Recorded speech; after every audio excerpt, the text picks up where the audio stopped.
Those of you that came in person, great. We got plenty of social distance going on, so everybody's safe, everybody's good, protected. Those of you who are Zooming in, thank you for participating as well. And I just want to say, as a county commissioner in Pasco County for several years, our operations are probably never better than right now. However, with permitting, with some issue with the growth management, it is a time of maybe some improvements that we can make. There are definitely issues that are out there, and today's meeting is to take a look at all those opportunities, we'll call them. And I've asked you all for every opportunity you've got. Let's bring a solution with it. Each and every one of you that's here is going to get a chance to talk. I think we'll probably take everybody who's on a Zoom. They're going to get a chance to talk. We're here to listen to you every step of the way. We didn't bring our staff in here because we didn't want to barrage them. We don't want to pressure them or feel bad about anything. It's more about a communication thing about with Sally Sherman. Did you raise your hand, Sally? Now coming in as our assistant county administrator. We're delighted to have her. She's got a tremendous background. She's got tremendous enthusiasm. And I've got Dan Bowles on the side.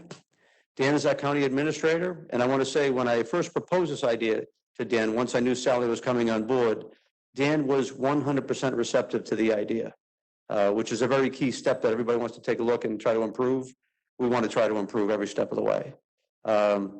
Before I bring Sally up, Dan, would you want to say a couple of things, or? Okay. All right. So anyway, so it is something. This is meant to be your information. I don't want you to really hold back. I want you to be professional, positive, looking for solutions, give us ideas how we can improve better. And then after this meeting, we're going to be taking some great notes from what I understand. We're going to kind of respond back to you to make sure we've covered what you wanted to cover with every input that you give us. And later on, we're going to do a follow-up meeting with this as well. So they can say, here's what we found for our solution. Here's what we think it'll work. If there's a hang up with it, we can address it further and discuss it further and try to make it step. So as well, it's a big meeting today. It's not the last one either. And again, with Sally Sherman here, I'm very excited we're going to get rolling. So Sally, without any further ado, please come on up. And thank you. Thank you so much, Commissioner. First of all, I'd like to say I'm extremely excited about being here today. I thank Commissioner Mariano. I thank our County Administrator, Mr. Bowles, for allowing us this opportunity to talk about opportunities that we need to address as a part of moving forward and continuing to enhance our services as it relates to development services. I know they have my bio up there, and I'm sure that each and every one of you already know everything that's on it, so we won't go over it, okay? One of the things that I like to just make individuals aware of is I come in this position not only as a manager to help with the process, I come as a practitioner. I've had the job as the clerk typist in development services. I've been an inspector in the field as a part of this area. I've reviewed plans. I've worked on permits. So I have a technical background that also helps me to really relate to staff and also understand your needs, and that's our goal. What we'd like to do today is she's having some sensitivity issues, talk about the development services branch. And as you know, that includes code enforcement, building construction services, economic development, and planning and development. And one of the things that I bring to the team is I also want us to work it's all interrelated. It takes all of those pieces to get to that final certificate of occupancy that you're looking for.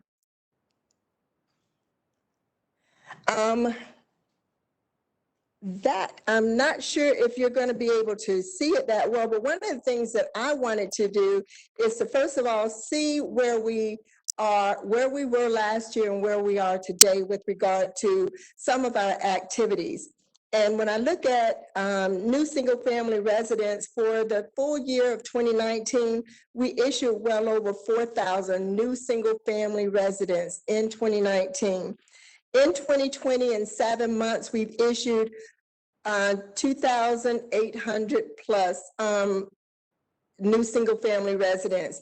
And in that 7 months, the comparison between last year And this year in 7 months, we have exceeded that 7-month mark by 156 permits over what we did last year.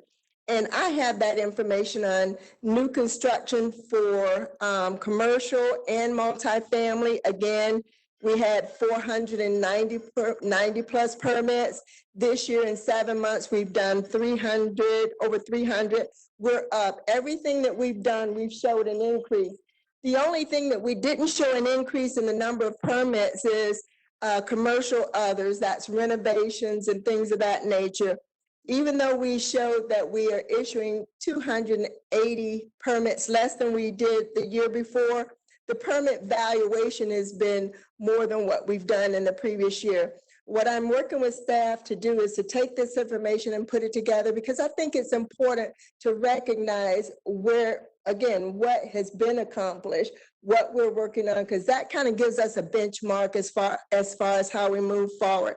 We've even looked at the type of inspections and the number of inspections that have occurred.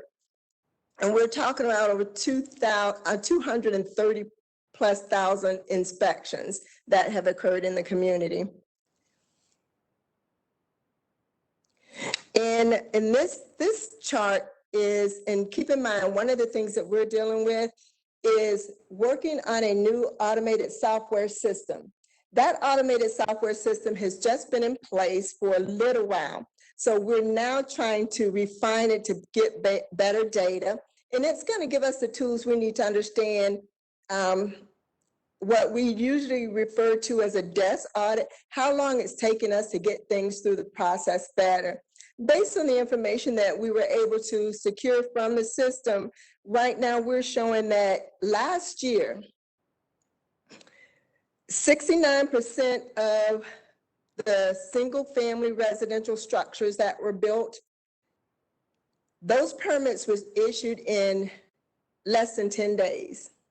And that was almost 70%. And then you had others that 23% was 10 to 20 days. And then you had others, and I'm loving the fact that it was decreasing as far as the number of days of getting those permits out. Now, the only data I have now dealing with that is for single family residents, but we're working on the software.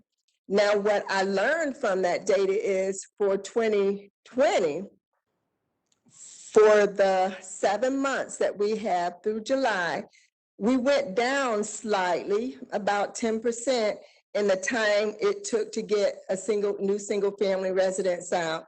Now, I know that a lot of that dealt with the shift of our new norm we're dealing with and how we're able to transition and respond with regard to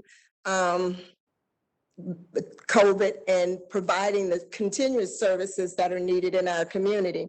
And one of the things that Mr. Bowles pointed out is that even though we may have some missteps along the way, communities are looking to us because we have and we're able to get things going a lot quicker than other communities. So when he told me that, I was pretty pleased with the fact that at least others from the outside, so that means y'all are saying good things about us in the public, right? Others from the outside are seeing that things are moving forward in a positive manner. When it comes to projects under review, I had to go to a different source, and I only have what is currently being worked on as far as plans review, because again, we're working with this new software and we're trying to get the data to where it's pulling in the information, and we're getting there. It is anticipated that we should be fully functional and operating in a manner that's going to really enhance our services. It may be summer of 2021, because there's a lot of things that we're having to go through in order to get the information, the system set up to be able to service us better. But just under review right now for development services, they're looking at 227 development and site plans currently. They're looking at 43 zoning reviews, 19 MPUDs, and if anybody's done some of those are very intense. And then they're looking at comp plan amendments, 22 of those. So they also are producing a lot of work, but we also want to look at how can we enhance services. Now, one of the things that really attracted me to the community, other than Mr. Bowles' reputation, was that I really connected with the vision and the mission of the organization.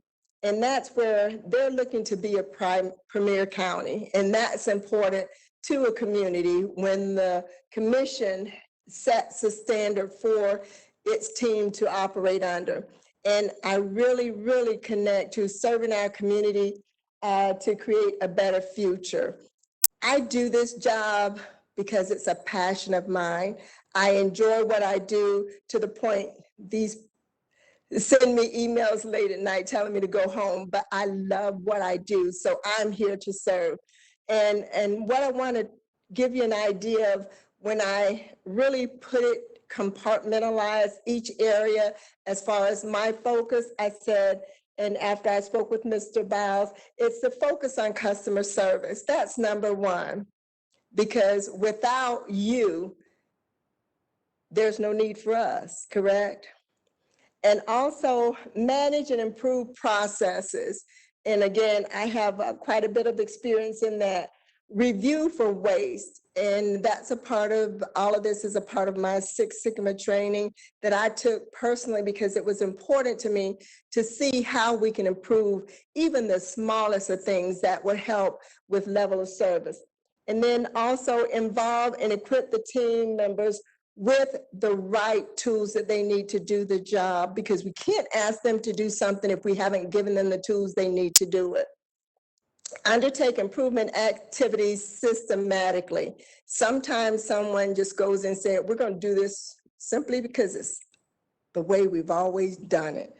Oh, that one like nails on a chalkboard for me. We really need to make sure it's systematic. We need to make sure that changes that we make in the interim do not have long-term negative effects when we talk about operation. Also enhance the team culture of continued improvement.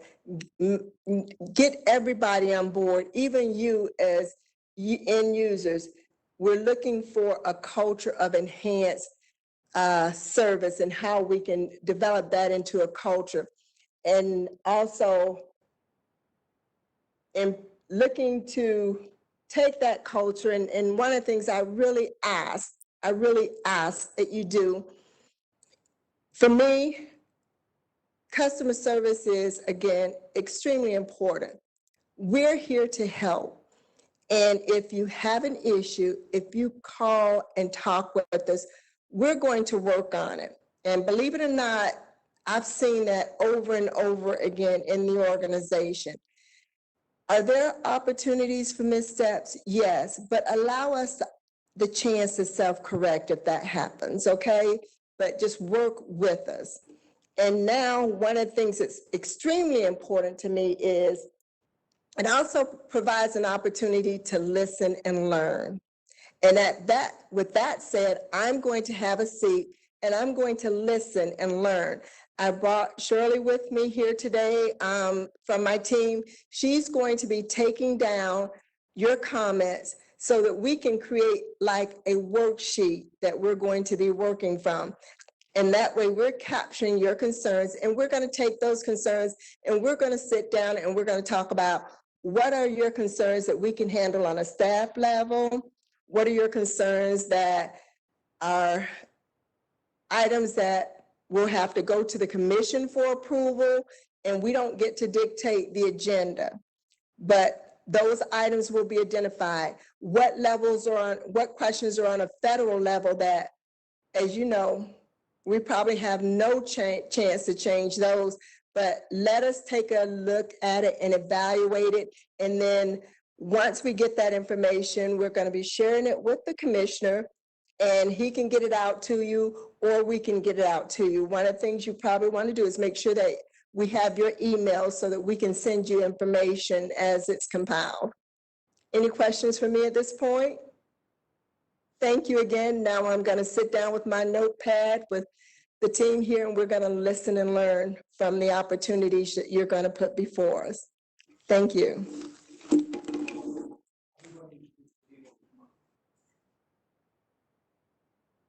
Ready to go? We're going to do the email for people that already submitted questions. Let me get Alex over. Okay. Is that okay? Yeah, I think we should take everybody. And I'm going to apologize. So I don't know everyone's name, but I'm going to learn.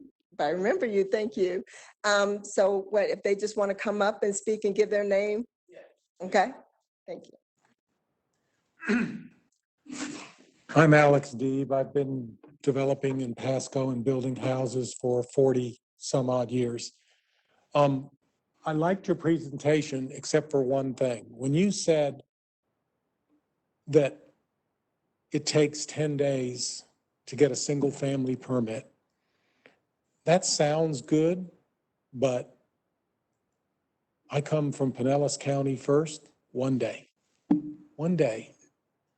And we copied Pinellas County when John Gallagher was the county administrator. And then it just kind of went by the wayside. But I see a problem that we're not addressing. The building department is an enterprise fund. Is that correct? Okay, that means the money you collect in fees is supposed to be spent on the department that's reviewing the plans. We are constantly increasing the number of permits that are being pulled. Fees are constantly going up. Now in 2019, you needed more people. I mean, yes, computers are great, but sometimes you just need more people. Well, you couldn't get them in 2019. Everybody had a job. So you were stuck. You did the best you could with the resources that you have, but you have a giant resource out there. I know someone that applied for a position as an administrative assistant in the Pasco County Utility Department. They cut off the applications at 300. 300 applications. Unemployment is rampant out there. People want a job.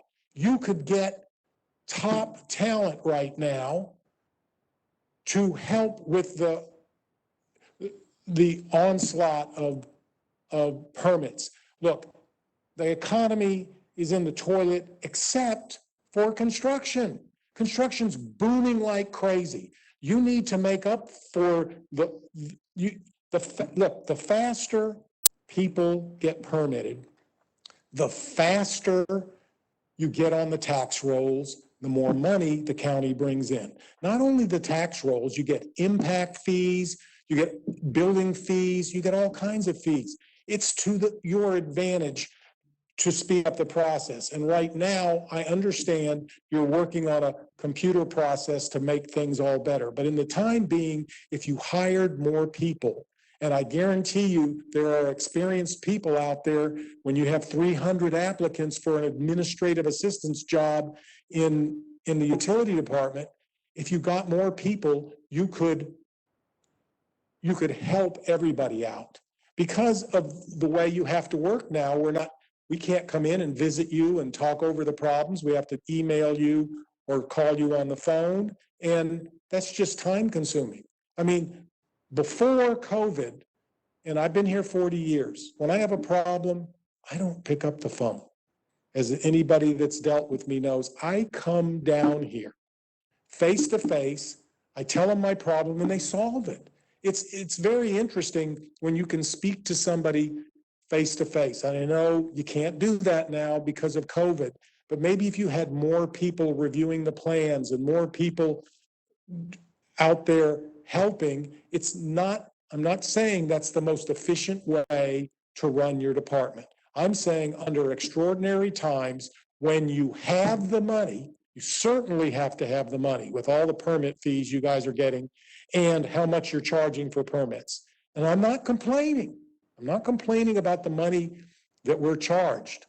I just think use some of that money, hire some people, even if it's a temporary basis. Look, when the economy picks back up and starts booming again, you're not going to have a pool of people that you can go hire. It just doesn't work that way. Government pays the least, but right now they pay the best, because if you don't have a job, it's really good to have a government job. So all I'm saying is you can do both things at the same time. You can streamline and become more efficient. You can hire more people for the flux that you have right now. And trust me, you won't have to lay them off. They'll leave when there's a better job out there that pays more money. That's just the way people are. But in the meantime, you've got opportunity to get top talent at rock bottom prices that have done this before. I just know what's out there. Problem is, my company, I have 50 employees that work in the site work division. I can't get any more because everybody else is booming on site work. But there's a lot of administrative people out there, people that are very, very intelligent, that did high power jobs, that just want a job. And you can get incredible talent for this. If you need to find a carpenter, forget it. You need to find a plumber, you ain't going to find one. But I think you can find administrative people that you can train, that are of a high level, that can help the process while we're being burdened. And let's face it, right now we're being burdened. COVID, who knows how long it's going to last? Maybe it's going to last 3 months, maybe it's going to last 6 months, maybe it's going to last a year. But during that time, the few industries that are actually doing good, which is construction, needs help. And so that's my comment, and take it for what it's worth. Thank you. I'm not sure who is here first. We're going back.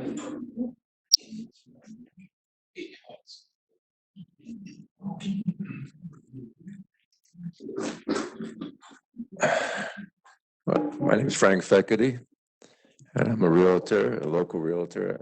I live on the Hudson Beach area, and I'm involved with selling a lot of property there. And I'd like to reiterate what Charlie just said about hiring people for that job. I also have a consulting company, construction consulting company, and I recently I ran into the same situation he mentioned, excuse me.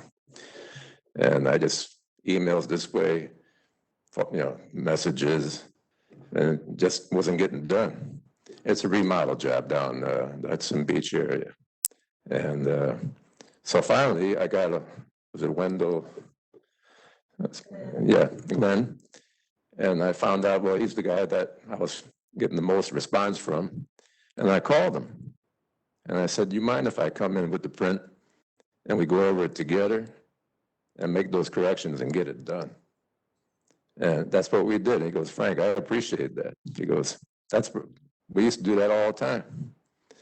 And for some reason now, with technology and emails and all that, it's kind of gone to the wayside a little bit. So Alex was right about that. That one-on-one, that works, face to face. And but the other reason I'm here is of course, Sally, you mentioned the federal government's hard to get something done when they have a rule.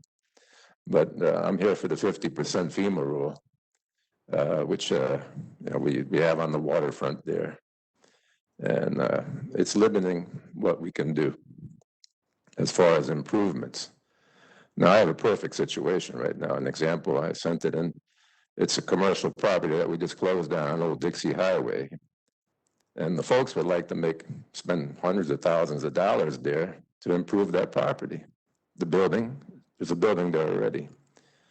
Unfortunately, the building is only appraised for, I think, $60,000 or 50, whatever it was. And not much you could do at half that amount. And they want to do something very nice, a nice function for food trucks and some really cool thing that for people to to enjoy, food-wise. But how far can they go with that 50% rule? And according to Pasco's, I think we could do only once a year, annually. And from what I understand, Pinellas County, again, Charlie brought that, or Alex brought that up and permitted one day, but the way they got around that was that every time you finish one out, you could open another one, from what I understand, another permit. And it's that's just the FEMA rule that we have to work around. And it's a big hindrance right now for people that want to improve that particular area on the water. So I think maybe it'd be a good idea to look to see how Pinellas is doing it and try to copy them maybe, or something similar to it. The other thing I'm here for is the tiki bars, boat dock, boat lift covers, and what have you, whatever you want to put down in the backyard. We used to be able to do it on the waterfront about 10 years ago, and the county implemented that we needed permits for docks, which was the right thing to do because some people are doing some flimsy, there's some flimsy construction going on. But the main argument was that we couldn't do it because it was a view blocker for the neighbors. Because you have 15 feet from the seawall, you could put your structure or home on the waterfront in Hudson Beach or in Pasco. And so the main argument was blocking the view of the neighbor. And so my question was, what blocks the view more? A boat on a boat lift or a tiki bar that I could look through? I think obviously everybody could figure that one out. The boat's going to block the view, especially if it's a big boat. I mean, it's going to block the view.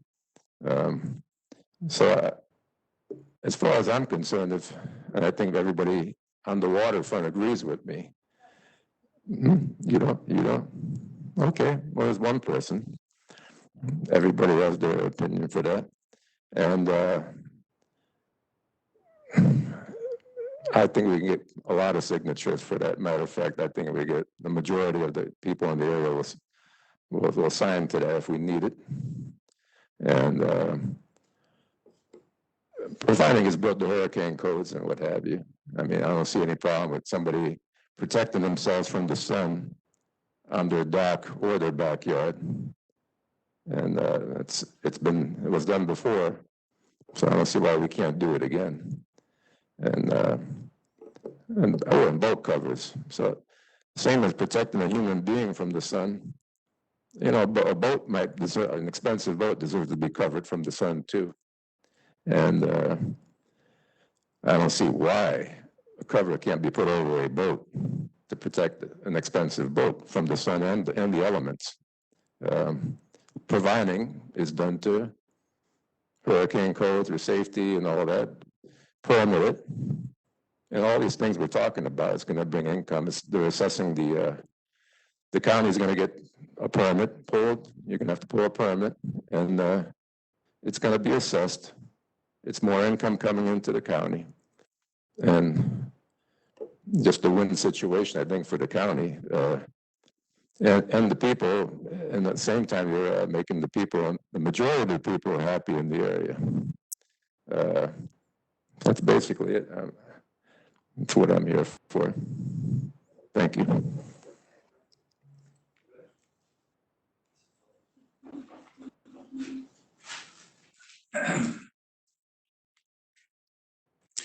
Good evening. I'm Darrell Whitlock.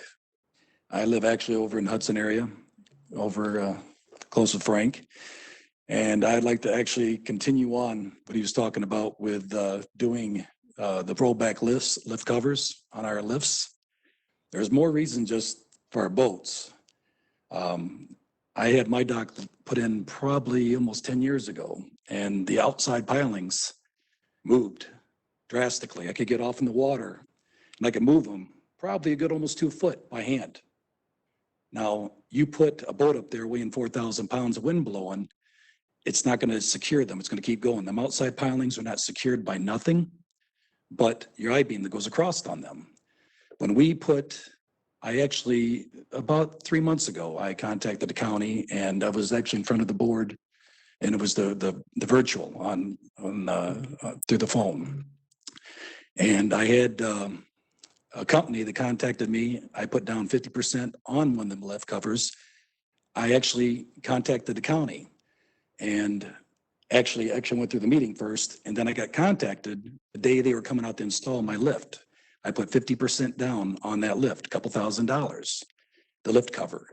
And on the phone, they were telling me it's illegal. Well, I emailed back, it was actually Mr. Wendell, and he didn't get back to me. I actually emailed him a second time, and he still didn't. I was asking for something that I could go back in writing with a code showing them that a rollback system is illegal. Now, they've been installing these for probably 4 years in our area. And to me, if they were illegal back then 4 years ago, maybe that companies, all of them should have been stopped. So to most of us out in the neighborhood, we feel that they are legal. Well, I didn't get no information back, nothing I could help myself with that. So I proceeded to go ahead and let them guys install my lift cover. But when they did this, they had the system put on top. It's rated for 180 mile an hour. They gave me plans that showed the actually engineered plans that they've been actually tested for 180 mile an hour winds. When they did that, it locked in my whole lift. My outside pilings do not move no more. So it secured my whole boat lift. Honestly, boat lifts need something to secure them down.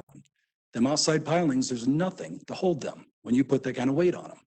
And I know they've been doing this probably 20, 30 years, but checking with some of the companies, I checked with 2 of them actually that put this up. They've seen these boat lifts go over, and the only thing that's actually secured them was that lift to put on there from keeping them completely going over. Now, to me, this should have been done years ago. When we do a house, I've built many homes myself, designed them from the ground up and done them. And the most important thing is your piling starting up, your ground. And without having that secured, you can't continue on putting that kind of weight on them. And we never have done that in the past. I really think that they should be, now I understand there might be an issue with this now. I don't know if there is or not. But if there is, they need to probably find a way to work with these companies to continue doing these, because they are securing our lift and securing it for people. But I got 85-year-old parents that get on it before I go down with it. If that boat goes over with them, it could hurt some people. And I think if you go out there and look in our neighborhoods, I bet you over 50% of these lifts, them outside pilings, all move if you want to move them by hand. So the lift covers, you can roll them back within 30, 40 minutes if we have a hurricane coming at us. And I don't see no issues with them. And I hope that everybody here can understand what it's like. Frank said, there's hundreds in our neighborhood, hundreds of these up right now. And there are going to be a lot of people very upset if this actually starts coming back at us, where everybody's going to have to do some taking them down. Because it's going to make our lifts loose again. And not to mention probably $4,000, $5,000, $6,000 of our hard-earned money that we've all put out on these is going to go down the tubes. So I want to thank you for your time.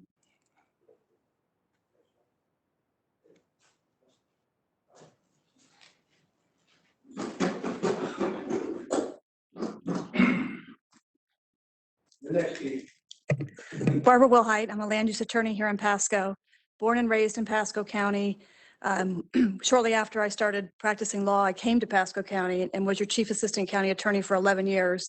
I, like you, Sally, have worked all departments as an advisor for the county attorney's office. We got down to the point where there was only 2 people in the county attorney's office working. And so I did animal control and I did building and I did all sorts of things. I spent a lot of time obviously doing land use and development work, but I too have worked with every department in the county. I was the first one attorney ever to walk down to the public works department. They're like, nobody's ever come down here before. It's like, well, I like to get, like Alex says, to meet people in person. I want to say that your plan development staff has done an amazing job under Dan's leadership and the leadership that you have during COVID. I can tell you so many stories about how many people went out of their way. And I love the WebEx platform. I hope that we continue to do that. I find that we can be more efficient in our meetings, and that we can, if I see a conflict arising between staff and my client, I'll say immediately email staff, set up a WebEx. They set one up the next day. That human interaction is an amazing thing, and you can do it virtually. can do it even better in person. But I hope you'll keep the WebEx platform. I think it's efficient for my clients. It's efficient for your staff. They can be in different locations and participating. And so I hope you keep that. I have a lot of ideas on process improvements just because I've been on both sides. Had my own law firm for 10 years. I only practice in Pasco County. And I've also worked for the county and I understand the process. The last time the comp plan was rewritten with Frances Chandler Marino as your consultant, which I know you know her well. She's a friend of mine after all these years. She taught me most of the things that I know about planning and comp planning was from Frances. She has great handbags and great shoes. I try to also do that, although I didn't really do it today because my shoes all have dust on them. My handbags have dust on them. There's no place to use those. So I rewrote your comp plan. The last time was a major rewrite. The first thing that I would do is a mission critical review, what I call mission critical review. I watched the former governor do it in his state agencies. And the Department of Community Affairs existed, as you know, and they don't exist any longer because when Governor Scott came in, he said, do we need this department? What do they do? What's mission critical? Why do we do the things that we do? Just because we do them all the time doesn't mean we need to keep doing them. And I saw a real change at the state level, at the Department of Community Affairs, no longer exists, at SwiftMud. And yes, people did lose their jobs, but it was a mission critical review on both regulations and process. I've never seen that done here. There's regulations I have to actually sit and negotiate with staff. I have apartment developers who develop all over the state, $50-60 million investments, private investments. And we have to sit there and negotiate with staff about how they do their amenities. What is the public purpose? If you don't like the amenities that an apartment complex provides, don't live there. But they know how to amenitize their projects to make a rate on return because they're making a $40-50 million investment. I have begged all the county commissioners, could you just get rid of 1 or 2 regulations? Because I think it would be a statement. Because we're always adding regulations, but nobody ever looks to eliminate any. I can tell you, you don't need to get involved in, and let me just preface all of this. To the extent that I give any process improvements, it's less work for me. And so when you have that aha moment that Barbara stands here because she really cares about the process and her clients and the county, it's because I do. The more process, the more red tape, the more difficulty, the more money I make. But I love the county and I want to see it do better. So if we could get rid of regulations, the same thing with parking on multifamily, we have to do an alternative standard every time to show the staff that we don't need to park at 2.2 spaces per unit. We can park at 1.7, 1.8, 1.9. They have to hire an expert to do a report, the same report over and over and over, to show that we can park less than 2.25 spaces per unit. Just get rid of the regulation. Look at it from a perspective of where's the public benefit? Is there a benefit? Now, townhomes, you need to watch them with the parking because they want to put as many units as they can on and not provide parking. And then you've got residents that are parking in the streets, they're parking in vacant lots, they're doing all those things, but you don't see that happen in a apartment complex. I've never seen it happen. I've never heard it happen. They know how to park, they know how to monetize, just get out of their way. The second thing, and process as well, look at your process and look for duplications. There's so many duplications between state review and county review. For example, mass grading permits, I have really tried to figure out why the county needs to have a separate 4-month review for a mass grading permit. That SWIFMA does the review. SWIFMA knows how to review when you move dirt. They get it. They have a process for it. They issue their permits in about 30 days. And then we're still sitting here 3 months later going through a plan review that's set up for a commercial construction plan review for a mass grading permit to move dirt. Ask yourself, what does the county need to review that SWIFMA's not already reviewing? SWIFMA has PEs on staff. You have very few PEs on staff. I understand that they have to sign the permits that they issue as PEs. So if you could look at where you're duplicating with other state agencies, I think you'll find a lot of benefit of reducing process. And I think that'll help your staff too. They've got a lot of work. And if you could get the process better for them and for us, we'd both be happier. I tell the story about time we finally get to site development permit. And I do mostly horizontal. I know Alex talked more about your vertical side, but most of the interactions I have is on horizontal. We finally get to a site development permit. Everybody's just so damn exhausted. We don't even go, yay. We're like, oh, I finally got that damn permit. And so, and your staff feels the same way because they've just been through the ringer trying to get us the permit. And that's because your process probably could be much better for them and for us. Look at maybe more self-certifications. Do we need to have a staff person reviewing this, or can an engineer self-certify it, that they comply with the code? They've got a sign and a seal, they have a seal, they're licensed. Look at maybe self-certifications to say, is this important? Does this make a difference in the field? Does it matter if the north arrow was the wrong way on the plan? Will that make a difference to anybody? Or will they know how to construct their subdivision even if the north arrow is wrong? Because if you get too much minutia in your detail, then you have way too much you're commenting on. It's just hard to get through the process. And it takes staff a long time to put their comments together. The long-range planning needs reprioritization. I attended a pre-app meeting for my client, Marlin Gas, the other day. And the purpose of the meeting, and I was there to work on right-of-way issues. The pre-app meeting was for a non-substantial modification to a construction plan. The approved construction plans have 5,000 square foot building. The new client who bought Marlin Gas wants to do 2 buildings. Non-substantial construction plan amendment to go from 1 building to 2 buildings. You had 2 long-range planners there. How any long-range planning can be implicated in going from 1 building to 2 buildings is beyond me, but you had 2 long-range planners there. And in the meantime, we have a comp plan that has not been updated since 2006, who has had Band-Aids, market areas put in, but no implementing policies. It's just as objectives, but nothing to implement it, no timeframes. And so my clients have to do comp plan amendment after comp plan amendment after comp plan amendment. And it's frustrating to me to see 2 planners at a meeting dealing with a non-substantial construction plan modification when we have to process comp plan after comp plan after comp plan amendment. And that's why you see there's 22 of them pending. So if we could focus them on making changes. Now that's the hardest thing. The more work you have, the harder it is to change anything because you don't have time to change anything. So you need to change what they have to do on a daily basis to create that time. Get them out of current planning, get them into doing bigger things that'll change this county. Going to that pre-app's not going to change anything. It's not going to do it's not adding any value. It's not adding value for the county, the citizens, or my clients. So if we could focus them on making changes that will actually result in something for both the county, the public, and my clients, I think that would be helpful. I think that you have very talented planning staff and they end up paper shuffling because we have to have 22 amendments because we haven't done our comp plan, redone it in 14 years, 16 years.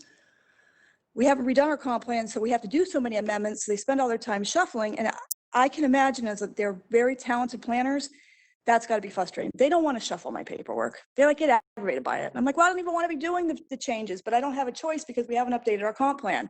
So if you could find a way perhaps to use your long-range planners to make real changes that'll benefit everybody and get them out of every day going to meetings that they can't no value add, and also get your talented planners so they don't have to keep shuffling paper. They can actually make a real change. You'll be able to keep your planners and keep them satisfied. They leave because they don't see that they can make a real change.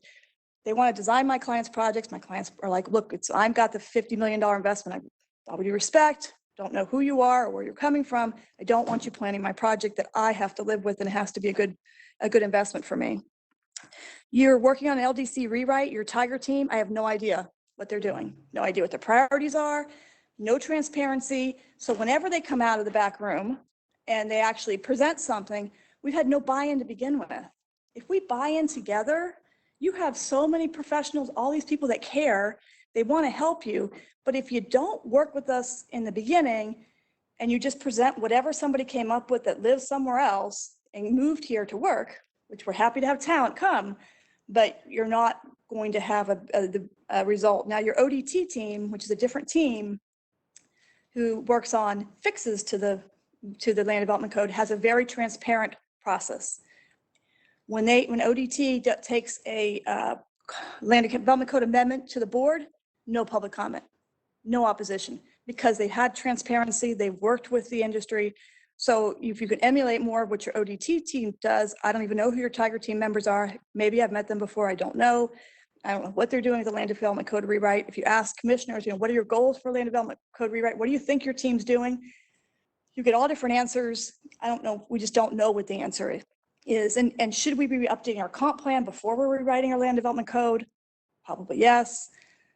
So please look into whatever that is going on with the land development code rewrite. I'm all for a better code, but we also need to go in with some goals and objectives, sounds like the comp plan, of what we're going to want to accomplish with that land development code rewrite, take other people's ideas. I remember when the code was rewritten, there was a rewrite, cleanup of the code. It really wasn't a rewrite in 2012.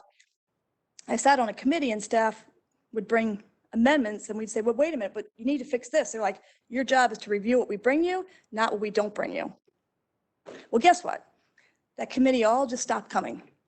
They stopped coming. At the end, there was 2 people, myself and Ed Rogers, who helped the county with that rewrite and commented and tried to get the best rewrite possible. But if you have that attitude of, you get to review what we sent, not what we haven't done, most people will say, yeah, and then that only means that we're only changing things that staff wants to change, and it might not be things that we need to change too. So with that, I look forward to working with you. I hope we can take your department and the county to the next level. I know that's what Dan's goal has been for all of his departments. I see other departments, I think, that are a little bit further ahead in that, just from their interactions and how they're working through issues. I think your department's a little behind in that, and so I look forward to seeing what you can do, and we'll be there all the way with you.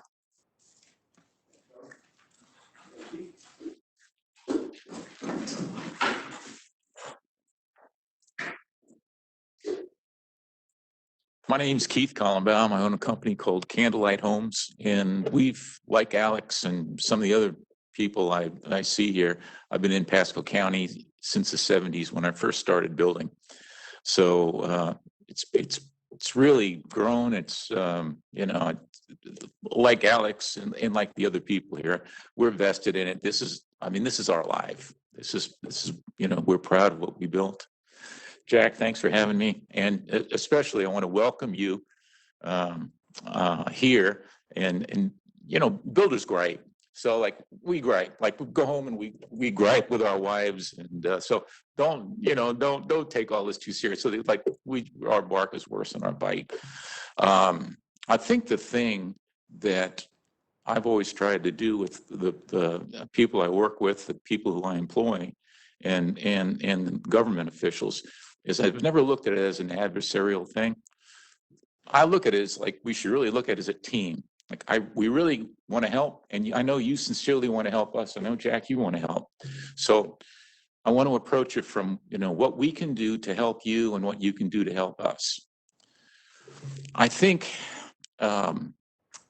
if I were a county commissioner, if I could make one change, and I've built hundreds and hundreds and hundreds of homes here and developed a number of subdivisions. If I could make one change, I would say stop. Don't make any more regulations. Like, think it through first. What's happened, what I've seen, the same houses that I was selling for $30,000 30 years ago, 35 years ago, I now sell for $200,000. And they're basically not much better than the first ones. But the collective increased regulations have knocked out so many of the people that I build homes for that many people can't afford homes. And that's what I build, affordable homes. They just can't afford it. And that's why we have all these apartment complexes all over. Because people have been priced out of the home market. They're relegated to renting. It's kind of not a direction I think we want to go. So how do we change that? Well, I'm here and you probably got, 10 smarter people than me here. Before we go ahead and make major changes in our regulations, to our comp codes, to our, or whatever regulation it is. Let us take a look at it. Pick any of these people. I'll do it. I've been around a long time. I'm smart. Not as smart as some of them, but pretty smart. And let us have some input. Like, it's not that we want to criticize you. I mean, we're here. It's for free. Jack and I spent one great afternoon driving through Pasco County, and he had ideas and I had ideas, and we said, this stuff would really work. Like, we're experts in our trade. We can help you if you just ask us. I agree with the lady who spoke before me. She had a very good point. Because Pasco County has grown so large, it's almost become unmanageable. Like, we need, how many county administrators do we have? 5 of them, I think, right? It's assistants, 4, and we need them. But sometimes we're not all, everybody's not going in the same direction. And because of that, some of the regulations that one part of the county government requires really hurt what the other part is trying to. And I would like to see a better coordination in county goals. Just exactly what direction do we want to go? Like, who's in charge here? Like, is there, I mean, we have a county commission, but they're really, I don't even know if they're really in charge. It's almost like there's this massive organization without a purpose. Like, what are we looking to do? Is it to manage? I mean, is it just to control it? Or are we planning, do we want to go do something? I have a project that I had approved on US 19, 60 units, right next to a super Walmart. And it had been approved by Pasco County, and I didn't build the project when the market dropped. I brought the same project back here. And luckily they said I could build it again. But the regulations now, and they make no sense. Like, on the US 19 corridor up in Hudson and, Bayonet Point area has deteriorated over the years. And I mean, it's obvious, that area is plagued. So what do we do to fix it? Well, some of the regulations that the county doesn't realize, some of the rules that they've passed concerning that area are actually causing the problem. They're actually, like, if the county would stop doing things like that, it might come back to life. Specifically, Pasco County comes along with a regulation. Let's go ahead and we want massive setbacks on US 19. We want it to look pretty. Well, that's great. I mean, I like it to look pretty too. Unfortunately, that prevents the people who own the properties along that US 19 corridor from fixing up their commercial strip centers or building new things because they no longer meet those setbacks. Well, the properties aren't large enough now to support anything, so they're stuck with this dilapidated building that's going to dilapidate more because of, whatever flood regulations and floodplain regulations and setback regulations. And so time and time again, county will come, well, not this county, any county will come in and they don't think these things through. Like, hey, maybe we ought not to do that. When I really think this through, like, we're actually going to make these buildings deteriorate because they can't improve their properties anymore. So what do? They turn into, I don't know, it just falls apart. So that's why I say, hopefully, some of the decisions, some of the regulations that we make can get input from any 5 or 1, or get some input from us before you go ahead and say, hey, we want to, whatever it is. And there's a builder or a developer or a couple of them around, they say, well, that sounds good, but let me tell you, if we do that, that's going to add $10,000 to the cost of the house. And that $10,000 might be better spent in education, or it might be better spent in fixing a homeless problem, or doing whatever. But unless you have input from the people who are closest to it, it's possible that some of those regulations will, they'll be so costly that it's not economically feasible. So I guess those are my concerns. Again, I welcome you here.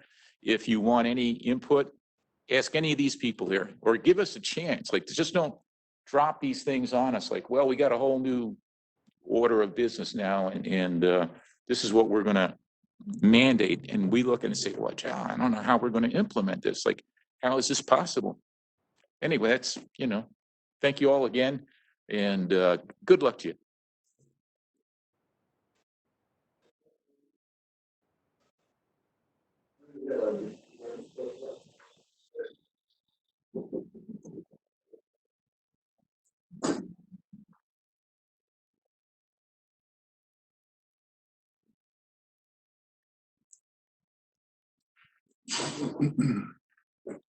Hello, my name is Doug Backus.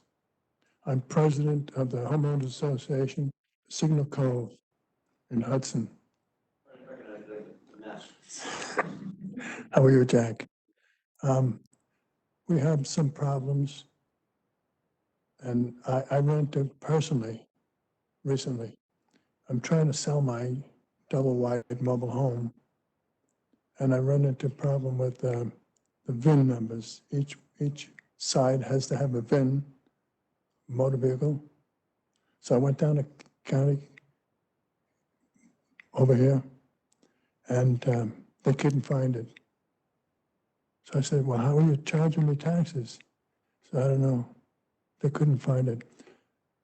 The second time I came back with a little more information I had, and they still couldn't find it. So they sent me over to the other department down there, tax appraisers or office or something. They couldn't find it. They sent me back to the other place. And then they gave me a phone number to call someone in Tampa. I called Tampa, and they they'll send someone out to inspect it, see if they can find the VIN number. They say the VIN number is supposed to be on the front windows or something like that. Well, we replaced all the windows, so that took care of that. They said it might be around the front door. I can't find it. Might be on the fuse panel. Can't find them. Might be inside the kitchen cabinets. Can't find them. So if you come up with something, and then I even called the lawyer that holds for the mortgage lien holder, and she said, hold it. She said, I think I have your VIN number. So she came up with one number. I said, well, there should be two, one for each side. So anyway, she came up with, gave me a number. I go down here again. Lo and behold, it's a VIN number for some vessel. I don't know. So there's a problem. I don't want anybody else in the area to have that same problem. But I don't know, what can we do about this?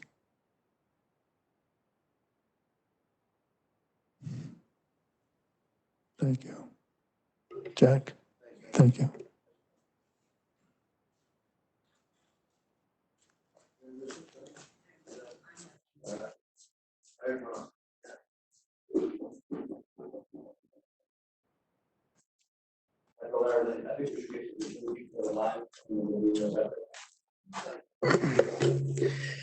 Good afternoon, everybody. My name is Larry Daly. I'm a general contractor here in Pasco County. I've been working in Pasco County for 32 years now. So it's been quite a time. I've seen a lot of changes, and I've been through a lot of county administrators and commissioners as well. I'm more of a advocate of the county than sometimes I portray, because I'm probably the biggest critic of our building department. I think there's a lot of room for improvement. I've spent the entire duration of Michelle Baker's tenure here working with the building department, trying to make it better, primarily through Don Rosenthal. And we had made some great strides in where we were and where we ended up. We still have some ways to go. I'm a commercial contractor. I don't build houses. I only do commercial work. I probably feel as though Pasco County is one of the premier counties around here. When Michelle came up with the idea of making Pasco County a premier county, we were actually the armpit of the state of Florida for our building department. And it was very sad. I used to go to Commissioner Mariano. I'd bring in 2 pages of plans for a minor job.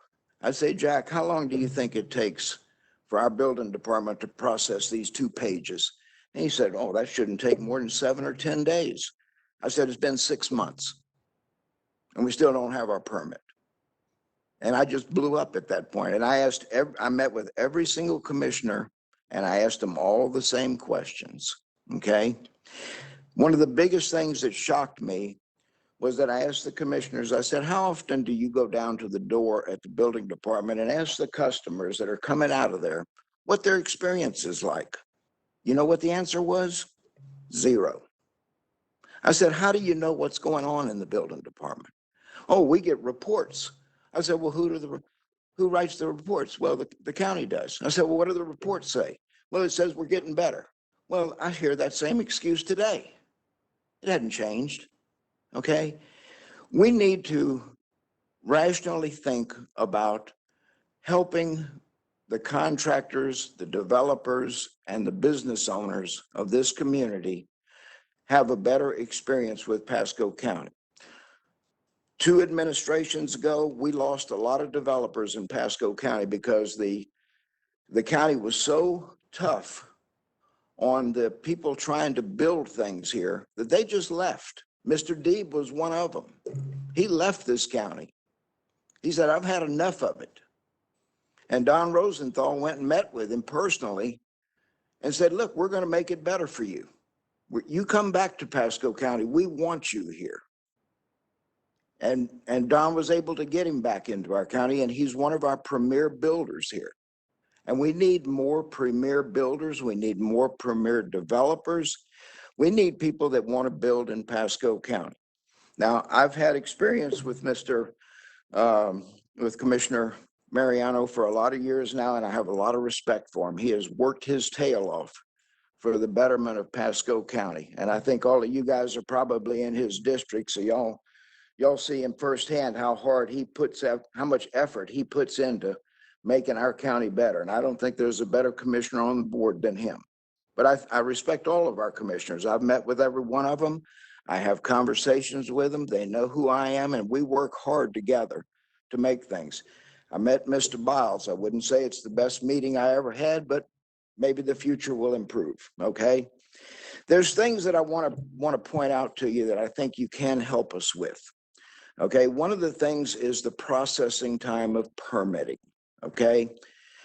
We have availability now to use private providers as never before. Because the rules were changed this year, the counties only get the administrative fee instead of the whole fee when we do private providers. I don't even do a job in Pinellas County right now without using a private provider.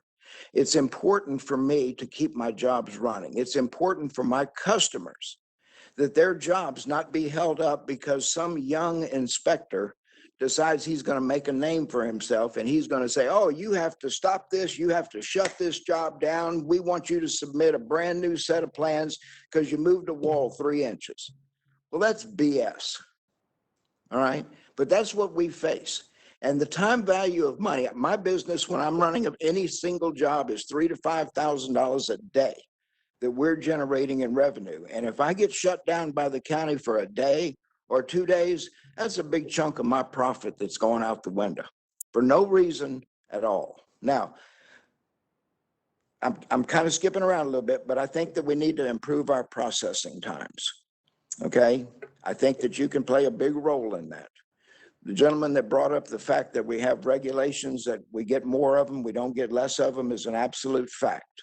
And people come up with regulations out of the blue. I went to get a CO the other day. It used to be that when we got our final inspections, we got our CO. We're paid in our contracts, the payments that we get are based on the CO. If you guys delay the CO, we're delayed in getting our money. We're delayed in paying our subcontractors. The subcontractors get all mad at us. And the developers don't understand why, when something we used to get in a matter of minutes now takes a week or more to get. It doesn't make any sense. But what happens is new people come in, they're not from the area. They say, oh, this would be a great regulation. Let's make this work. All of a sudden, we're impacted by it and never even knew it was happening. Time value of money. Do you understand time value of money? It's a big factor in our business, a big factor. And we lose a lot of money because the county doesn't perform as it could. Okay? We would appreciate if you could make processing faster so that we don't lose money. Okay? I'm a commercial contractor, as I said. 100% of my work is commercial. And I find that working with private providers is a blessing to me, because I don't ever have to shut down my job. I don't ever have an inspector coming up and harassing me because he sees a pinhole in some caulk. Oh, you can't have that. You got to fix that up. I'm not passing this. And then he's gone. Next thing you know, you got to call in again. You lose that day. You lose the day he inspected it. You lose the next day because you got to call in the inspection. And on the third day, he might show up and he might not. And we're losing money every day of that. And I think it's a bunch of bull. We don't get that in private providers. Private providers understand the time value of money. They understand how important it is that the jobs get done. We're not out there to see how long a job can take. We're out there to see if we can break a record and get something done quickly. Okay? Impact fees. I received a very disturbing phone call from an investor that was building a project on 54 at Collier's Parkway. You guys may know of it. It's the Flying Squirrel Trampoline Park. Okay? The owners of that project never knew that they had to pay impact fees. They're not from the area. They never heard a word about it. Nobody in plan review brought it up to them. Nobody in planning and zoning brought it up to them. The first time they heard about it was when they asked for their CO. And the county says, oh, you owe $134,000 in impact fees. You go, what? Now they've got to go borrow money from the bank to make a project try to work that may not work at all, because right now our economy is not favoring those types of businesses. But those are the kind of things that hit our developers that shouldn't hit them. They should know these costs going in, and for the county to keep it a secret and not tell them what's going on, I think is a travesty. Okay? I could go on for hours. Okay? Everybody knows me around here. They know that I can get fired up over this stuff. I don't want to take up your time. I want to see you do a good job for us. I've heard nice things about you. People have told me that I'm going to like you. Okay? Well, we'll see. Okay? You have some big shoes to fill with Mr. Rosenthal. He did a marvelous job for our county, a marvelous job. And I think he got railroaded. I know stuff that I can't tell anybody, but I think he got railroaded. Okay? But that's neither here nor there now. I'm looking forward to working with you.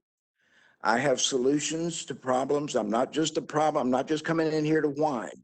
I have solutions, and I have shared those solutions, and we've made our county better. At one point, we were able to come in with a set of plans for a tenant improvement, and we could walk out 4 hours later with our permit. Jack will testify to that. Okay? Those days are gone. They're gone.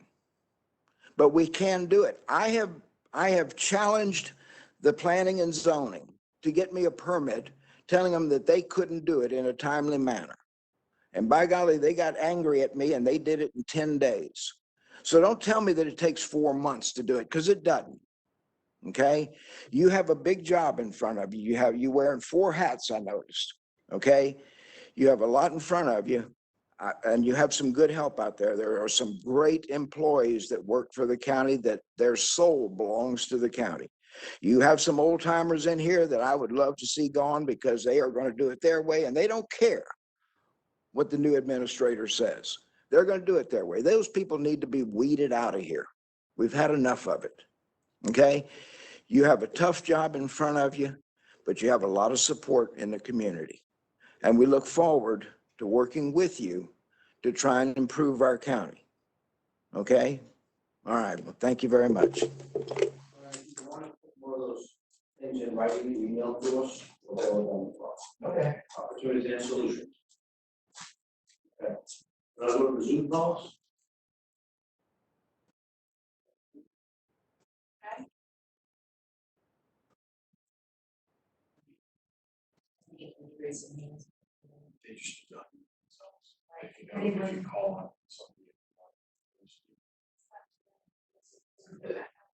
She's not being I got it.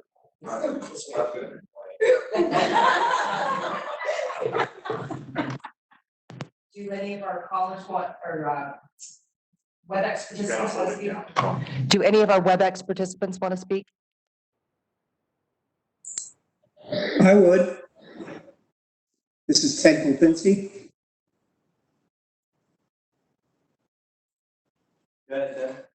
Go ahead. Okay, can you hear me? I just want to be sure. Yeah, okay. My name's Ted Kupinski. I live over on Boatyard Drive in Hudson. And unlike most of the people who have spoke, I haven't even lived in Pasco County a year yet. I love Pasco County. I love the fact that we've newly built a home. I did it as an owner builder here. I got a lot of help from the building department, from Jack, and I got a lot of hassles, but all in all, I'm here and would be more than happy to share problems and solutions with anybody, especially Sonia. I love Six Sigma. I came out of the business world and that saved my butt many a time. I put out a little note because I really believe in Pasco County and trying to make it a more upscale environment. I really think taking the county to the next level means, what does our waterfront look like?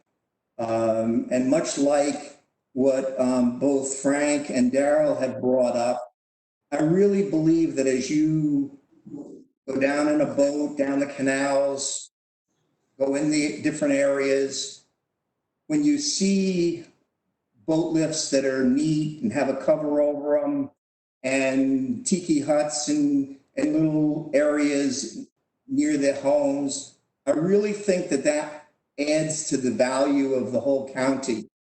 I'm sure there are cases where they do block people's view and that there would be issues, but I think with some sitting down and working through some of the regulations, we should be able to have the permitting for boat lifts, tiki huts, gazebos, whatever you want to call it, on the waterfront.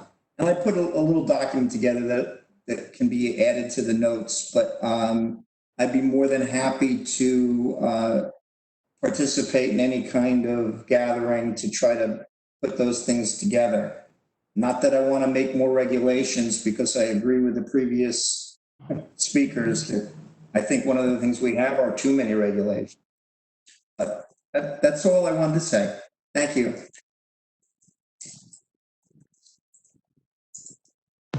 Did any of our other participants want to speak? I'll just unmute on your computer.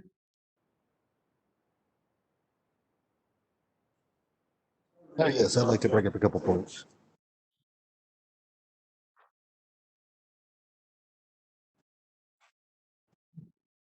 Hello, can you hear me? Yes. My name is Richard Googe. I'm the manager at Beta Bay Roofing. We're a local roofing contractor. And main issues I was thinking about during all this is it has to do with inspections and a few statewide regulations.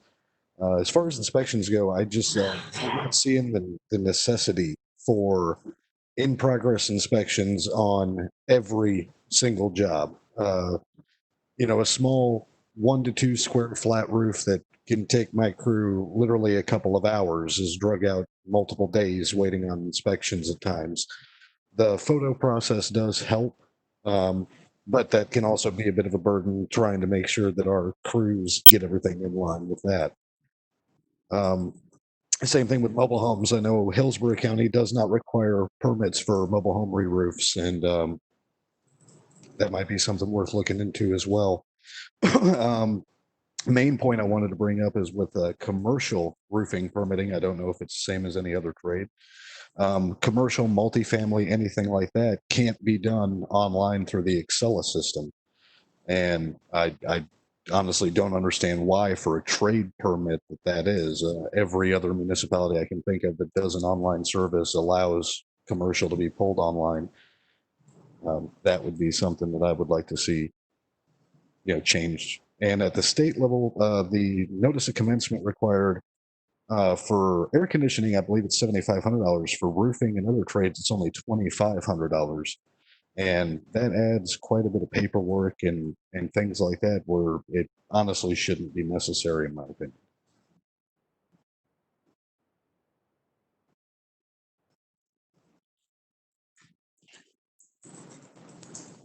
Thank you. Is there anyone else who would like to speak?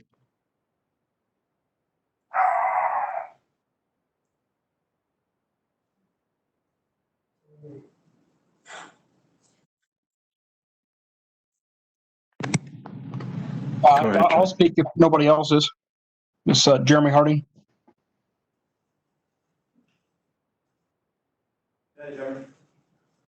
Go ahead. Okay. So I just want to give some of my, point of view. I'm a, insurance agent by trade, but, also have invested, in my opinion, for my, size operation pretty heavily in, property in West Pasco. I thought I would have a fairly simple process. I bought a 1998 block hip roofed home on Little Road, which is a nuisance, I would believe, to the county, a residential property on a main highway. Went through the zoning process. That was actually fairly smooth. I was kind of, enthused when I got to that section of the, thing and it flew right through. Then I got to the pre-app meeting and the building department, and that's where it all just went south. It was a year and a half, time frame. Could it have been shortened up a little bit? Probably, but still an astronomical, amount of time, an astronomical amount of money. 3 engineers, one of which is on the call today and has been a great help. But the point is, I should have been looked at as an asset to this county.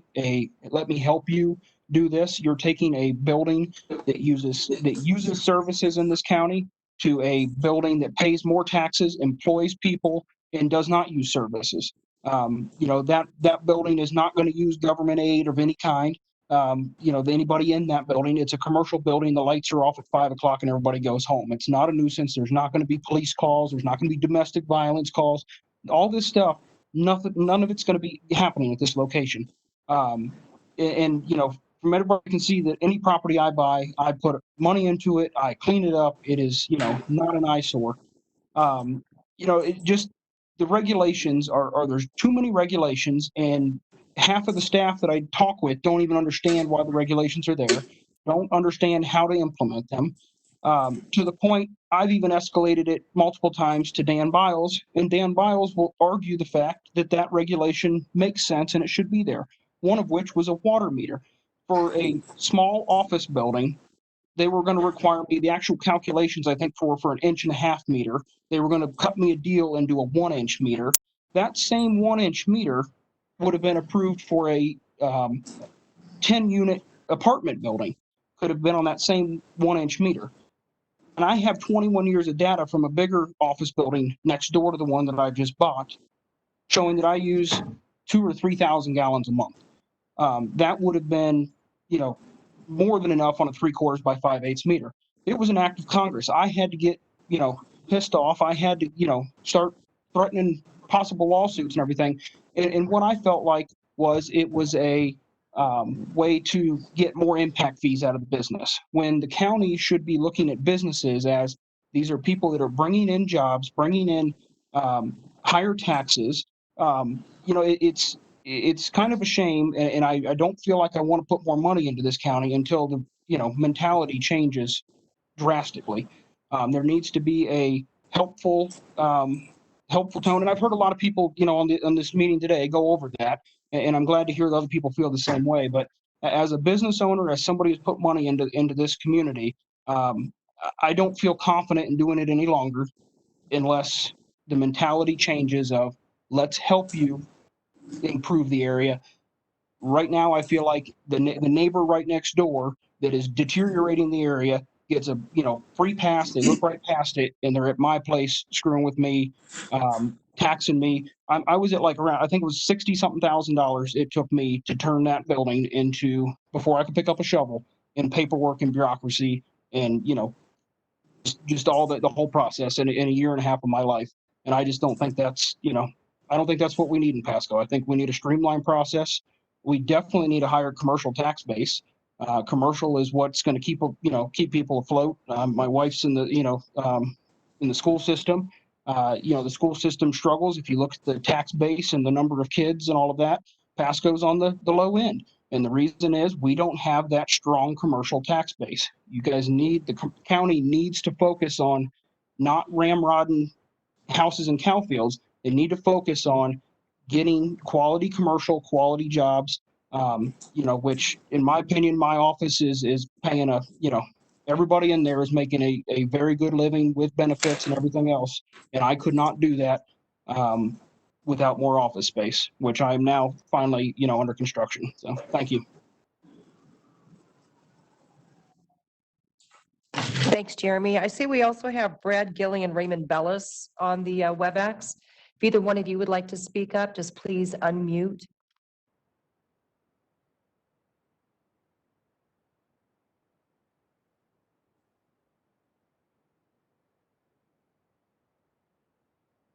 Go to the email comments. Yeah, I love that, John did, or even, It was John. Yeah. You can talk, John Mitty.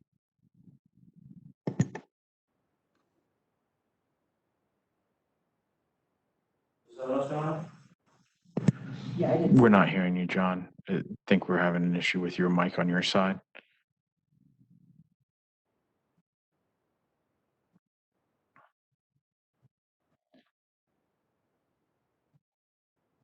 If you're using Windows 10, you might have to actually enable the microphone privacy settings. So. Oh, there he is. Just. Well, you're raising his hand, but just if his mic pick up. Sally, one of the things that I see that we could do right now to really make the building department improve would be to start utilizing electronic signatures. It's way overdue. Lots of other jurisdictions use it. Everybody gets the plans the day they're submitted. The plan reviewers can look at them all the same day. And in one day, we should be able to get comments. There's no reason to keep holding off and not getting electronic signatures set up in our system.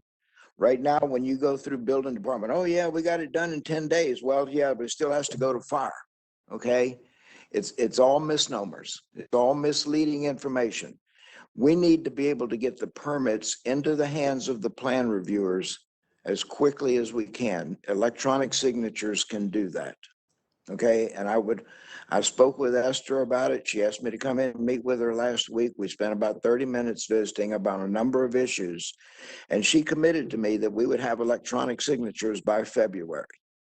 I would like to see that. And I think that you will see a big improvement in the time it takes to process these applications, because there's no reason it should take 30 days. I know the state gives us 30 days. In county time, that's 45 days in my world. Okay? And it's baloney. It takes a couple of hours to do a plan review. It doesn't take months. Okay? All right. So, Sonny, anything else on? I'm just seeing, I'm trying to message John right now and see if he wants to just try to call. You know, Jack, all you people who are here, I know it's getting like dinner time. Thank you, honestly. You probably don't want to hear this. I know if I were, when I sat in your chair, it's like, I don't want to hear this stuff. So, you know, we are appreciative. We truly are. And don't mistake like our aggravation with that it's a personal thing at all. I want to say. Except for Jack. Jack. Still that moment. We appreciate you coming out and sharing with us, because I think Sally coming in, she's got a great intention to do a great job for us. And, actually, I'm this is a great step. yeah, I'm optimistic because you're listening. And I think we all sense that you really do want to work with us. Like, we're here, like, we want to work with you. It's not like, you know, we're not enemies. Okay. All right, does anyone else we can get online trying to know? All right, so let's go to the emails then. Larry Daly of CNS. It's my first time doing this in here, other than a mock hearing with Citizens Academy. So Larry Daly with CMS Construction commented that he thinks that new roadblocks have been put in place to slow down the issuance of a CO. What used to be immediate now takes more than a week. He also said that he does not see red lines being used to help process permits. Too many inspectors are not working to help the contractors, only to issue red tags. Contractors need the help of the county to get through the myriad of obstacles created by special interest groups to line their pockets. Tanner Kilty of RJ Kilty had comments on permitting and code. He said issues with getting permits in a timely manner. People aren't going to be without air for multiple days if it needs to go through flood review. Virtual inspections have had issues with inspectors missing appointments. An on-demand system would be widely used with dedicated inspectors. Even if there's a little hold time, it would be beneficial for Pasco, contractor, and customer. Pasco has good inspectors, but like a lot of counties, each individual inspector interprets the code differently. For example, they have adhered to wrong code interpretation by one inspector and then have had to redo something differently for another inspector. He suggested having meetings with plumbing contractors and inspectors quarterly to review codes and make sure everyone is on the same page. Marvin Maddox has issues regarding seawall building. He suggested things with permitting and codes and FEMA LDC codes. Permitting time for seawalls, he said, takes 7 to 14 days. He thinks we should drop engineer drawing codes. The LDC prohibits fill beyond 5 yards without a permit, causing increased costs for the customers. And he thinks that the square footage for concrete slabs should be increased. He had very detailed suggestions. His email was very long, so Sally has the full contents of that email. You couldn't make it here tonight, but I just want to kind of elaborate some of the things. When he talks about dropping the engineering drawing code, the state has got codes. If we stuck to the state codes, they had to follow that, and make it a lot easier. Todd has been working closely on trying to look at that as well. It would something make it a lot easier for all these people to go forward. Might even help on Hudson Beach project coming up to really do it that, and we would set up our own bid. It's going to hopefully go for a seawall going around. So that would be a real good thing. The LDC prohibits fill beyond 5 yards without a permit. That is something, especially for seawall construction, we should be able to get rid of, in my opinion. And I say that just because when we had to fill, we didn't want to affect stormwater issues for people, the neighbors all around them. Okay. when you have the seawalls going out, the more concrete they pour is actually better because now the concrete can drain right into the Gulf of Mexico instead of going through something else. So it's actually something we should really get rid of if it's gonna be along the water bottom of the seawall, especially a seawall in place. And it should be an easy fix. Clean that up. Do we clean it up? Yeah, the building official, if the fill is backfill for the seawall, it's not counted against 5 yards. The building official has a permit to make that call. If it's still an additional, just the backfill for the seawall, then yes, the 5 yard, you get tripped 5 yards, but if you're just backfilling the seawall, that's ancillary to the seawall permit, we fix that for permits. Okay. So that should be an issue. Now, that's been a few months, I've heard about it. Okay. But yeah, that's her. All right, another thing, this was online and Frank Beckett actually watched this closely as well. On seawalls, if I've got a neighbor with a certain level of the seawall height, we should have every other seawall at least to the highest height of the highest seawall in the whole neighborhood. And let the others catch up to go higher, but if it's already there especially, we've had that issue with engineering as well, stepping in to go slowing projects down for no reason, and it just doesn't make any sense why we wouldn't want everybody, especially if we're gonna be some more resilient, to let that highest wall height dictate the rest of them. And sometimes it may take, as we go further down, like with the regional planning council, which I'll be actually chairing it here, that's gonna be looking at a program with the state, with EPA, FEMA, to say, how high can we go? And I will tell you, I had FEMA regulators in Pasco County saying, look, we don't care if you go as high as almost just something less than base flood elevation. The seawall is not going to affect the water flow, as long as it's going up later on, is good. So I think we wrongly interpreted that code, so we're going to have to see that one. Thanks. We received comments from Craig Weber. He had some suggestions. Eliminate from county review all drainage, stormwater, wildlife, and environmental issues.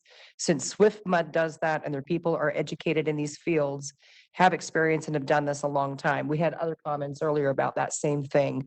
If SwiftMud has reviewed it, that should be good enough. Eliminate planners from all reviews of engineered design plans and stop asking for things that are not in the code. Staff will be given, he thinks that staff will be given 60 days to review and approve plans, period. If not approved in 60 days, they should be deemed approved. The other emailed comments were from Frank Feckety and Ted Kolpinski, and they both discussed those already. And Sally has the full emails from both. Anybody have thoughts on that? John's called in. Okay. Give me 1 second. I gotta unmute.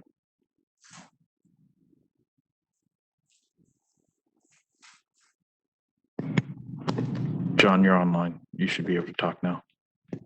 John, thank you for helping me connect. My name is John Moody with 2GH Solutions. I'm a local civil engineer. I've been practicing in this county for better than 25 years. I'm also a former planning commission member. I'd like to echo some of the comments made by some of the previous speakers, Barbara Wilhite in particular. I can tell you as a civil engineer, we are tired of minutia. I could go for hours and hours today about the comments that I have received on plans from staff that have no effect on the end plan or the ultimate development that will be constructed in this county. Examples include a surveyor provides a legal description and says that the site has an area of 2 acres, and I'm told by staff that the county GIS system says that the area of the site is 2.01 acres and that I need to make a plan revision to that effect. I'm told that the plan must include the hurricane evacuation zone in the site data table on the cover sheet of the plans. However, there are no regulations in the land development code or in the county comprehensive plan that would require any plan to include the hurricane evacuation, and there are no criteria for design with regard to what hurricane evacuation zone you're in. I'm told to submit a geotechnical report with each plan, and I'm actually one of the engineers that helped author that section of the code. And I can tell you that that section of the code was to make sure that we weren't having phony sinkhole claims by having contractors bury trash under buildings or under driveways, or making sure that we weren't going to construct over known geologic hazards. Instead, we're being browbeat by the staff over compaction specifications, and not actually the legitimacy of the compaction specification, but what we call it. In a recent geotechnical study that I turned in, the geotechnical engineer recommended that the pavement base be compacted to 98% of ASTM 1557. When I submitted the plan, I said the pavement base should be compacted to 98% of AASHTO T180. Those two specifications are the identical specification. There was no need to delay my client's application for something so minor. On a more positive note, and in trying to expedite how we can get plans approved faster, we'd like to see some more cooperation from departments outside of development review, and in particular, utilities and public works. I think right-of-way permitting should be done simultaneously with site and development plans. There's nothing more frustrating than going through 6 or 8 months of site plan review only to submit for a right-of-way use permit after and then be told you need to move the access location or you need to move the driveway radius. It seems to me that we should be circulating these plans to other interested departments as we go through the process. And then the other thing I would like to see is cooperation with the building department and with the applicants, and recognizing that we're all professionals out here and that there's no reason to be unprofessional. I currently have a client who owns a shopping center in the Bayonet Point area, and he has a major national tenant that has applied for an interior build-out. It turns out that the cost of the interior build-out is more than 50% of the appraised value of the shopping center, which triggers a need to bring the landscaping at the shopping center up to the current code. We have submitted and asked for a pre-application meeting to go over the landscaping changes that will be needed for this project, yet the building department refuses to release plan review comments to the tenant trying to get an interior build-out permit. Now, we understand that the building department may not be able to issue the permit until the landscape issues are resolved, but is it really necessary to not provide the comments so that they can at least start addressing these things as we move forward? The other thing I'd like to let Ms. Sherman know is that I also served with Barbara, and I've done this twice now, on land development code rewrite task forces. And just like Barbara Wilhite, I quit participating because the process was dictated by the staff, and we were basically told, you're here to approve what we bring you, whether you like it or not. I'd love to participate again, but I will not participate under those conditions. And I've also been here and have great knowledge of the history of this code. We have a lot of new employees in your department now that don't know the history of some of the sections of the code. And I'd like to inform you that our code has been ad hoc reactions to negative results. What happens is one builder or one developer did something that someone, that a county administrator or a previous county commissioner or a citizen didn't like. And so all of a sudden we add 3 new chapters of the land development code to address the one sin that one person committed when most others were doing things the way they ought to be. So in short, I welcome you here. I look forward to working with you. Like the others have stated here, you have a lot of good people on the staff, but I do think there needs to be some better training, some better professionalism, and there needs to be the spirit of cooperation promoted inside that staff. And I thank you for allowing me to speak. Thank you, John. So that pretty much covers all the input? Okay. Well, I'll tell you what, it's been an excellent meeting with all the information. We appreciate all the opportunities, all the solutions. Dan, I want to thank you again for being so willing to have this meeting right off the bat. with no hesitation whatsoever. It's a great sign. And Sally, for you to actually agree to it first 30 seconds I met her pretty much, to do it as well. And thank you very much for doing a great job with all the stuff. Thanks for all the technical work. Sonia, thank you for all your work. I just want to touch on a couple of things as far as we go forward. What we said we're going to do is to take all your feedback today, take it into it.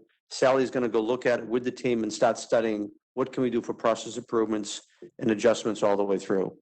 Sally, I think you heard, other than maybe a couple of things with big stuff of Swift Mud work that gets done that we duplicate, pretty much a lot of what we hear is a lot of stuff that's like redevelopment issues that are coming up. And I'll talk about the covers in a second. And it's very difficult with the code that we have because we've got a great code for new stuff coming in. And I think our team does a phenomenal job going through that process, et cetera. But redevelopment is the biggest issue with this county, and it affects the whole county in such a way between the FEMA 50% rule, our landscaping code. If you want to talk about having an eyesore for years, we used to have a service merchandise building. Ashley Furniture was going to come in. Rooms to Go, one of their competitors came forward to say to the county, find a way for these guys to come in and help them compete, because the more synergy is created when you have more furniture homes competition that's in the area. Just like car dealerships, they tend to associate together. They pled for them to come in. I tried to work with them through our codes to drive that thing through. They ended up paying a lease for 7 years. They would never come in because they didn't think they could get enough money with all the investment they had to make between changing our land development code. Now, U-Haul's in there now, doing a great job with it, and they're actually redeveloping another site, Kmart, that went under, that went through a long process, which frankly, those guys could have been here talking as well, how that could have been sped up. But somehow with redevelopment, we got to make that work. When I've got a company coming in, it's going to bring major jobs to West Pasco, and they're going to struggle with their site development because of values that are in. This 50% rule is something we need to work on. And I agree with John. If we can find a way to get through the permitting process while we're going through this, that's great. But this is something that somehow we've got to look at it. Old Dixie Highway, we got right-of-way issues up and down. Maybe it's some other areas we need to go look at. And I will tell you, when we know we're only going to build a 2-lane road, we need to go look at what else is going to happen there. If it's got a path that's in there, a trail that's going to go in there, put that allocation in, but let's look at being able to shift that over. And that's something that maybe we should give staff some more ammunition at the start to bring something to the board a little quicker to say, you know what, here's a segment of road, let's go take a look at this. Do I need it in this one section? At least in the redevelopment areas to make those changes might be a good thing. As far as boat covers, I want to give an example. Barbara Wilhite, she lives in Gulf Harbors. Gulf Harbors, for everybody that's moved in there, the deed restrictions say you can't have a boat cover. They knew that moving in. However, the people at Hudson, when this ordinance was passed, and I'm going to take some of the heat for it because I was in there, and when we passed this ordinance through, we didn't get any negative impact to that. Okay, and it went through because of comments from staff that others have said, you know, we don't want to get the views blocked. We just are working on, and I've talked with Jeff Steinschneider about this. We just passed the Airbnb, is it Airbnb regulation? What's the regulation we just passed? Short-term rentals. So short-term rentals, Jeff says, yeah, we can do that, but every single neighborhood that's got to be in has got a 51% approval in that. If there's a way that we can do the same thing with these boat covers, so let me take an area from Leisure Beach up to Sea Pines and say for that area, if they want to have it. Or I can break it down from the Sea Pines neighborhood to Leisure Beach to Signal Cove, Hudson Estates, and find a way to break that down to the code so those people can decide how they want to live. Let's try to find a way to make that choice. And I know it's not going to be simple to do. It may take, well, we got to do 10 different ordinances from it, but that may be what it takes. So all said and done, I am so delighted that you're here. I really am delighted that everybody here participated the way you did. You were very professional, on point. Larry was a little bit long-winded, but I love him. And I want to tell you about Larry, just so you know. Larry and I did work very closely. He would come in and he would bang on the table. He'd tell me, Jack, we got to fix this. And I says, Larry, I want you to be part of the solution. And Larry jumped up, took a positive approach, and worked hand in hand with our staff, our team, all the way through. And we really had this thing going really good for a while. I'm not sure how it happened, why it suddenly got off the track, but it did. but Larry was a big part of it. So he does add a lot of value to it. I think everybody here adds a lot of value to it. I appreciate everyone coming out here, everyone that phoned in as well. And thank you all. So how much time do you think you'll need? Maybe do a piecemeal, or how do you think you want to take it from here? By midnight, no. And just, I don't want to position you where you have to say how long it's going to take, just kind of what your gut is from what you've seen. But thank you. First of all, I'd like to echo the commissioner's comments. This is extremely informative, and I want you to know that I know that there's a passionate staff here that's wanting to bring forward solutions to make things better for you. We've got a lot of information. What we're first going to do is just dissect the information. And again, I want to come up with a matrix that's going to help us determine, again, what steps it's going to take to bring forward some type of change. There's some low-hanging fruit things that we could probably implement or look at immediately, but I can't make a commitment until I've had an opportunity to get all the information formulated, get the team together, start talking about it. And I know some of the things that you've spoke about, it's underway. So give us some time to do it. These things didn't happen overnight. I wish I could snap my finger and it's perfect, or twitch my nose, and that's aging me. But I can't do that. It's going to take some time to get these changes, some of the changes in place. And then I commit to you, if there's something I can't do or we can't do as an organization, I will sit down with you and I show you the regulations that limit us from doing those things and why. Now, you may not agree with me, but you will have the information that you can walk away with and say, you know what? This may have to go up a whole nother route. This may have to go legislatively, those routes, but I will be transparent in showing you what we can do and what we can't do and why. Again, thank you so much.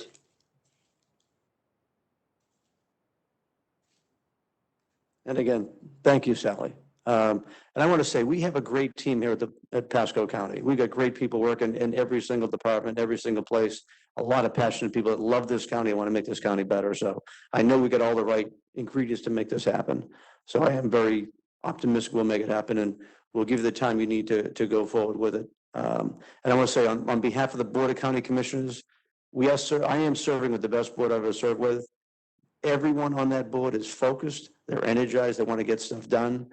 They knew about this meeting, no objections whatsoever. They were able to reach out as well. So, thank them as well as you see them for, helping this county just grow and thrive. We're all a great team working together. So thank you all and have a great night. Appreciate it. And we're early, 6:48.